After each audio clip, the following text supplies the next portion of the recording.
Assalamualaikum warahmatullahi wabarakatuh. Selamat datang di channel Mantri of Grapes, mantrinya anggur. Baik bolo anggur semuanya, pada episode kali ini kita akan membahas sedikit tips mengenai penanganan bibit anggur yang baru datang, di mana kondisi bibitnya itu dalam keadaan yang bisa dikatakan kritis. Jadi daunnya kering dan kemudian kondisinya memprihatinkan antara hidup atau mati. Tentunya bolo anggur semuanya yang pernah memesan bibit melalui online maupun melalui apapun itu yang menggunakan ekspedisi atau pengiriman, itu biasanya 1 atau 2 kali terkadang ada yang namanya kesalahan atau trouble, masalah di ekspedisinya.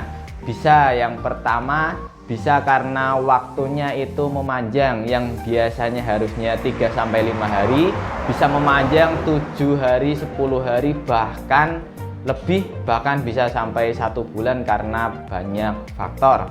Yang kedua, bisa karena kardus atau pembungkusnya atau packingnya itu rusak, bisa karena tertimpa atau tergencet atau lain sebagainya. Karena terkadang ketika kita menggunakan jasa ekspedisi itu biasanya mereka ditumpuk, jadi barang-barangnya itu ditumpuk. Bisa jadi ekspedisi atau barang yang bolo anggur kirim bibitnya itu berada di tumpukan bawah dan itu tertindih oleh barang-barang yang berat, akhirnya itu bibitnya, kardusnya itu penyok atau bahkan gepeng dan bahkan tertekuk. Kemudian bagaimanakah cara menanganinya? Nah, ini pada episode kali ini kita akan membahas tips mengenai cara menangani bibit anggur yang bermasalah dalam ekspedisi. Bisakah bibitnya hidup atau harus mati? Oke bolo anggur, ini kita ambil contoh kondisi bibit yang kasusnya ekspedisinya itu terlalu lama, hasilnya kering seperti ini, daunnya itu rontok kering, ini bisa dilihat seperti ini kondisinya, dan pucuknya itu mati karena ekspedisi terlalu lama di dalam kardus atau di dalam packingan. Kondisinya seperti ini, pucuknya ini mati, pucuknya mati, daunnya rontok, daunnya kering, rontok, dan daunnya habis semua. Padahal kondisi awal ketika dikirim bibit kondisi bagus, hijau, segar. Kemudian terjadi hal seperti ini karena ekspedisi yang terlalu lama, akhirnya pohonnya kritis seperti ini. Ketika seperti ini bagaimana cara menanganinya? Oke, langsung kita kupas. Yang pertama perlu dilakukan yaitu kita buka packingannya dan kita buka talinya, itu dibuka semua. Plastik ini juga atau pembungkus dari media tanamnya itu dibuka. Ini kita kasus bukan barerut ya. Jadi ketika yang saya perhatikan ini adalah kasus dengan media tanam yang utuh, bukan kasus yang barerut. Jadi media tanam yang utuh seperti ini dengan kondisi bibit yang mengenaskan seperti ini. Apa yang harus dilakukan? Apakah ada kemungkinan hidup? Oke bolo, kita pindah lokasi saja. Jadi ketika bibit yang kita terima seperti ini kondisinya seperti ini, daunnya kering, rontok semua seperti ini daunnya kering dan kondisinya seperti ini. Apa yang harus dilakukan? Yang pertama itu kita buka plastik, jika ada media tanamnya ditutup menggunakan plastik atau menggunakan pembungkus. Kita buka seperti ini. Lalu apa yang harus kita lakukan ketika kita mendapatkan pohon yang seperti ini? Pucuknya seperti ini, bisa dilihat benar-benar kering. Ini masih ada harapan hidup. Tandanya apa bolo? Tandanya di sini ini masih berwarna hijau. Walaupun seruas 2 ruas, asalkan masih berwarna hijau, itu masih ada peluang untuk hidup. Ini kan masih ada hijau sampai sini, ini masih lumayan, kurang lebih 1 jengkal. Ini masih ada berwarna hijau. Ini insya Allah tidak mati, ini akan hidup kembali. Kenapa? Karena perlu bolo anggur ketahui, pohon anggur sendiri itu kekuatan hidupnya sebenarnya tinggi bolo anggur. Jadi walaupun kita pernah dengar kasus pohon anggur yang di pruning terus menerus, mereka kan hidup terus. Beda dengan pohon yang lain, ketika di pruning biasanya nanti untuk mereka hidup lagi itu susah. Tetapi beda dengan anggur. Anggur itu kekuatan hidupnya sangat tinggi. Jadi walaupun bolo anggur melakukan pemangkasan, daunnya habis semua, itu masih ada kekuatan untuk hidup lagi. Jadi anggur itu memang unik. Dan bahkan ketika bolo anggur mengirim hanya barerut, jadi hanya batang, kemudian akar, batang cuma batang dan akar doang, dan tanpa menggunakan media tanam, itu masih bisa kemungkinan untuk hidup lagi dengan cara barerut. Itu kenapa? Karena pohon anggur itu memiliki daya hidup yang tinggi. Bahkan bolo anggur kan sering mendengar dijual cutting atau potongan. Jadi cuma potongan ini saja, potongan dari batang anggur saja itu masih bisa hidup. Cuma potongan, apalagi yang sudah ada batang dan ada akar. Cuma ketika ada batang dan akar, kita harus tahu treatmentnya, caranya bagaimana supaya mempertahankan ini tetap bisa hidup. Seperti itu bolo. Nah, caranya ketika sudah dibuka seperti ini, biasanya media tanamnya itu kering. Media tanamnya ini terlalu kering. Cara penanganannya yaitu langsung kita siram. Cara pertama itu langsung kita siram, langsung kita praktekkan bolo. Oke bolo, jadi yang pertama harus kita lakukan itu kita siram saja menggunakan apa? Jadi cukup siram menggunakan air saja bolo, tidak perlu ditambah vitamin B kompleks, B12 ataupun apapun itu, tidak perlu. Jadi sepengalaman saya itu cukup bolo anggur menggunakan siram dengan air biasa saja. Kalau saya lebih suka air sumur, jadi cukup langsung disiram saja. Siramnya seberapa? Tidak usah sedikit-sedikit. Siram sampai jenuh, sampai benar-benar jenuh. Nah, ketika sudah disiram jenuh seperti ini, itu langsung diletakkan di tempat yang panasnya itu setengah hari. Jadi panasnya itu setengah hari. Oh ya bolo, satu lagi yang perlu saya kasih tahu kepada bolo anggur. Jadi batang di sini ini kan hijau, ini coklat. Tetapi ada kalanya ketika dikirim bibit, itu batang ini memang sudah coklat. Jadi bukan pertanda mati, tapi memang batangnya itu batang warna coklat. Sebentar saya ambil contoh bibit yang ada di tempat saya. Nah, ini contohnya, ini pohon anggur, bibit anggur Tamaki. Di sini bisa dilihat, ini sambungannya di sini, sambung pucuk. Sambungannya di sini, dan ini batangnya ini sudah coklat bolo. Nah, bisa dilihat bolo, ini sambungannya ada di sini. Sambungannya ada di sini. Ini sambungan, dan ini di atas ini batangnya sudah coklat semua. Jadi coklatnya bukan, biasanya kalau misalkan terlalu lama ini daunnya hilang semua. Ini coklatnya berarti bukan coklat mati, tapi karena memang batangnya sudah batang tua. Batangnya sudah batang tua. Kenapa saya jelaskan ini? Karena ketika bolo anggur nanti menemui bibit yang seperti ini, di sini ada gradiasi warna. Ini batang muda dan atasnya itu batang yang sudah mati. Ketika menangani seperti ini, yang dilakukan adalah dipotong.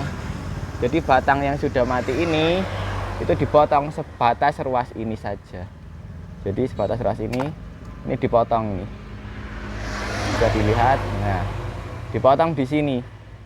Ini kan coklat, ini hijau. Nah, ini dipotong. Tujuannya supaya bisa dikatakan infeksinya tidak terlalu menyebar. Jadi biar berhenti di sini saja. Infeksinya itu berhenti di sini. Kerusakan jaringannya berhenti di sini saja. Dan nanti diharapkan akan tumbuh dari mata tunas di sini akan pecah, karena anggur itu memiliki daya hidup yang tinggi. Harapannya nanti pecah seperti ini. Ini bisa dilihat.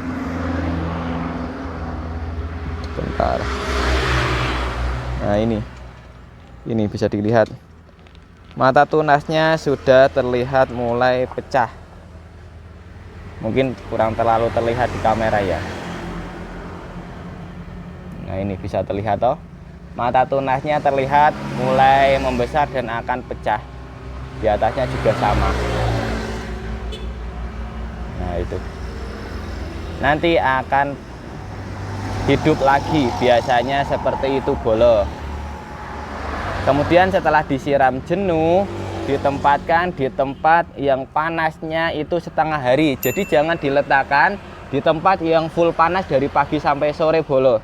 Jadi letakkan di tempat yang panasnya setengah hari. Maksudnya itu misalkan di tempat bolo anggur siang sampai sore atau pagi sampai siang. Jadi setengah hari saja, antara pagi sampai siang atau siang sampai sore.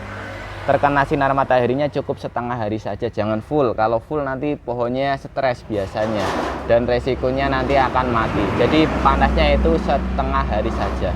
Untuk penyiraman saya biasa lakukan itu 1 sampai 2 hari sekali. Jadi tetap saya lakukan penyiraman 1 sampai 2 hari sekali, tergantung kondisi cuacanya. Ketika panas sekali biasanya tiap hari saya siram, atau ketika cuacanya itu panas tapi mendung, sedikit mendung atau mendung, itu biasanya 2 hari sekali, karena penguapan atau evaporasi dari air di media tanam itu sangat kecil.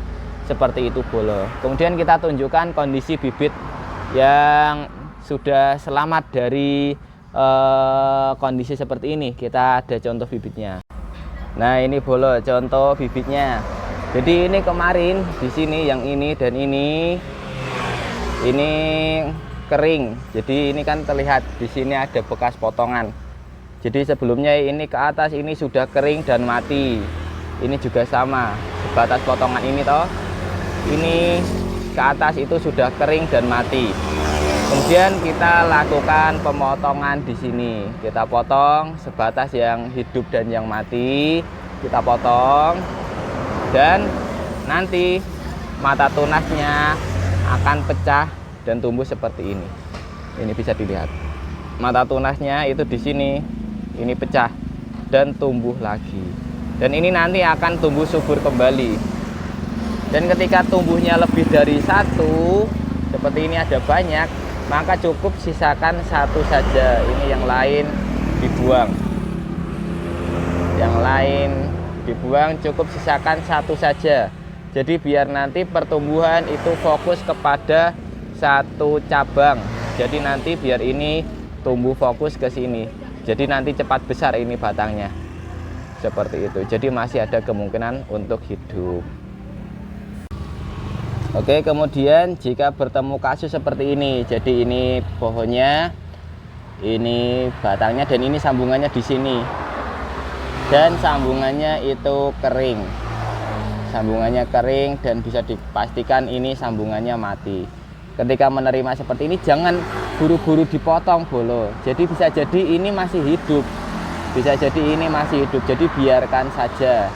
Biarkan dia beradaptasi, biarkan dia sembuh terlebih dahulu. Ketika di sini benar-benar mati, baru bolo anggur boleh melakukan pemotongan. Tapi selama belum dipastikan ini mati, itu jangan dilakukan pemotongan. Tandanya ketika ini masih hidup, ketika bolo anggur di sini potong, dalamnya itu masih hijau, berarti itu masih hidup sebenarnya. Nah, ketika sudah benar-benar mati seperti ini, tandanya itu ketika dipotong itu sudah warnanya coklat. Sebentar saya ambil gunting. Oke, jadi ketika ini sudah benar-benar mati, ini kita potong. Dan di sini sudah warnanya itu sudah coklat. Warnanya sudah tidak hijau lagi. Beda ketika bolo anggur potong dan di dalamnya masih hijau, itu tandanya itu masih hidup sebenarnya. Tapi ketika sudah mati seperti ini dan ini kita potong di atas sambungannya. Nah, ini sudah mati. Sambungannya ini sudah mati dan ternyata rootstocknya tumbuh. Jadi ini batang bawah atau rootstock, kemudian ini batang atas dan ini sambungan. Ketika di sini sudah mati dan batang bawahnya tumbuh, apa yang harus dilakukan? Yang harus dilakukan yaitu tumbuhkan batang bawahnya, sisakan satu saja. Ini kan tumbuh ada 3, 1 2 3, ada 3 maka 2 dihilangkan saja dan tumbuhkan satu saja. Jadi ini dibiarkan tumbuh. Ini kita potong segini. Nah, kita potong dan kita fokuskan satu saja, kita tumbuhkan. Ini nanti biar besar. Ketika sudah besar kurang lebih 2 jengkal, maka kita bisa melakukan penyambungan dengan batang atas, namanya sambung pucuk dengan jenis yang selera kita sendiri, seperti itu bolo. Jadi jangan menyesal. Ini walaupun seperti ini nanti masih bisa kemungkinan untuk hidup dan bisa kita sambung dengan jenis yang kita sukai. Contohnya itu seperti ini, saya ambil ini jenis Ilaria. Ini bibit sudah sangat tinggi, bibitnya sudah sangat tinggi. Jadi di sini batang bawah kemudian ditumbuhkan, kan sudah tumbuh. Lalu kita lakukan sambung pucuk di sini. Bentar. Nah itu kita lakukan penyambungan di sini. Jadi tadi kan sudah tumbuh, batang bawahnya tumbuh, dan kita lakukan penyambungan di sini. Nah, hasilnya seperti itu. Namanya sambung pucuk. Itu sambung pucuk, kemudian ini sambung sisip. Seperti itu bolo. Oke, saya rasa itu saja untuk episode kali ini. Semoga bisa bermanfaat bagi bolo anggur semuanya, terutama bagi yang awal menanam anggur dan baru belajar menanam anggur dan beli anggur kemudian terjadi kasus seperti ini. Semoga bisa bermanfaat bagi bolo anggur semuanya. Terima kasih. Assalamualaikum warahmatullahi wabarakatuh.